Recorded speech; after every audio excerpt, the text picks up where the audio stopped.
episódio do Vozes da Saúde Coletiva, edição especial Conasens no ar. Eu sou a Luana Rocha. Eu sou o professor Alexandre Chiesini, professor da Universidade Federal de Pelotas. E nós estamos aqui, gente, para falar sobre o artigo do professor Chiesini na edição temática 31.5 da revista Ciência e Saúde Coletiva, da Abrasco. E assim, a gente sabe que quando a gente fala de avaliação de um serviço, independente de qual segmento ele seja, a gente sabe o quanto que é importante a experiência do usuário como um fator, né, indicador dessa avaliação. Só que aí eu te pergunto, professor, como é que você faz para que uma pergunta simples possa antecipar uma avaliação complexa, né, quando a gente está falando da qualidade da atenção primária à saúde? Então, no estudo que a gente desenvolveu, a gente tentou utilizar modelos de inteligência artificial, mais especificamente modelos de machine learning, que são modelos de inteligência artificial, para a gente tentar predizer ou acertar o score final de um instrumento mais complexo. Então, para avaliação dos serviços de saúde, voltado para atenção primária em saúde, a gente tem um instrumento que é o PCA Tool. Ele tem quase 100 questões, então é um instrumento muito complexo, muito grande, e eventualmente a gente não consegue aplicar ele, principalmente quando a gente pensa em serviços, pensando na questão do gestor, ele não vai conseguir aplicar com todos os usuários da rede, e talvez simplificando, reduzindo, ou utilizando outras técnicas para a gente chegar numa aproximação. Com certeza não vai ser exatamente o mesmo resultado, mas talvez para a gestão ter um resultado aproximado, para saber se o serviço ele é ou não direcionado para atenção primária em saúde, poderia ser interessante. Então, a gente vem desenvolvendo em Pelotas, em conjunto com o Rio de Janeiro, que a gente utilizou dados do Rio de Janeiro, para a gente avaliar com modelos de inteligência artificial, se a gente que a nossa pergunta de pesquisa era se a gente poderia, utilizando perguntas mais simples, como, por exemplo, o instrumento que é o NPS, que ele é basicamente uma única pergunta, que vai perguntar para o usuário qual a avaliação dele do serviço, se a gente conseguiria, junto com essa pergunta sozinha ou com outras perguntas, como renda, escolaridade do usuário, tentar predizer a avaliação que ele faria do serviço de saúde. Então, a gente desenvolveu alguns modelos de inteligência artificial, dentre eles teve alguns que tiveram uma capacidade preditiva melhor. Então, a gente, com essa única pergunta, mais renda, escolaridade e uma pergunta específica sobre como é que ele tinha se sentido, se ele tinha sido acompanhado pelo mesmo médico na última consulta, a gente conseguiu, de forma relativamente acurada, predizer o que é o instrumento completo do PCA Tool, que é um instrumento bem amplo. Então, a gente conseguiria, pensando em termos de aplicação no serviço de saúde ou para atenção primária em saúde, utilizar com poucas perguntas, ter uma ideia mais geral do instrumento complexo. Entendi. Então, resumidamente, assim, para o público leigo, vocês conseguem, através de uma pergunta simples, antecipar essas avaliações complexas que vão se refletir ali num modelo de gestão de cada unidade e do Sistema Único de Saúde como um todo.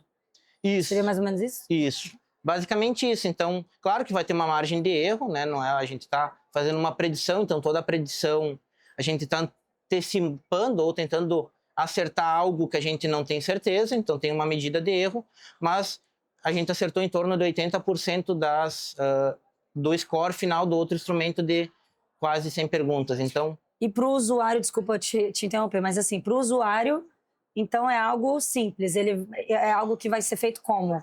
No atendimento, isso é enviado, isso é gerado, como que funciona isso na prática? Então, assim? Poderia ser encaixado de acordo com as demandas do serviço na qual ele estaria inserido, poderia ser logo após a consulta, ele poderia responder algumas perguntas por questionário, ou poderia ser mandado via celular, e ele poderia, com 5, 6 perguntas, responder, e a gente teria uma noção melhor se o serviço estaria direcionado ou não para atenção primária à saúde. Não, e é interessante porque é isso, né? Vocês conseguem simplificar aí um processo que é muito mais longo, cansativo e que às vezes o próprio usuário já fica relutante em fazer, né? As pessoas às vezes não estão com a paciência de gastar uma energia para algo, aí às vezes responde de qualquer jeito, faz de qualquer jeito. Isso também é ruim, porque aí acaba gerando um dado que talvez não necessariamente seja a realidade que o usuário ia estar querendo passar, né? Então, acho que o que vocês trazem como pesquisa é muito interessante para refletir aí dentro de todo esse processo dentro das unidades, né? Isso, acho que sim, porque essa aplicação, ela eventualmente para a academia, quando a gente está estudando, a aplicação do questionário completo ela é mais importante, ele vai nos dar todas as dimensões que a gente tem interesse em investigar e aprofundar de forma mais detalhada, mas para fazer um screening rápido, por exemplo, num serviço mais amplo do município, como a gente investigou no Rio de Janeiro, que é composto por muitas unidades, talvez aplicar esse questionário simplificado, que vai nos dar uma resposta um pouco mais simples, mas a gente consegue ampliar ela e ter uma noção numa abrangência maior. Foram muitos autores, junto com você, envolvidos nessa pesquisa? Teve o nosso grupo lá de Pelotas, que sou eu, o professor Otávio, que está envolvido. A gente teve o Mauro, que é nosso estudante de doutorado lá de Pelotas, orientado do Otávio, e a gente teve o pessoal da URGS, teve um professor da UERN da URGS e o professor Luiz Felipe, que foi o último autor do nosso estudo, que coordenou também a pesquisa lá do Rio de Janeiro. Eu acho que é interessante também a gente notar essa integração mesmo entre os estados, entre as regiões, porque a revista Ciência e Saúde Coletiva ela tem um diferencial, que é justamente essa universalização dos temas, né? Ela é uma revista que ela consegue abranger todas as áreas da saúde em um só lugar.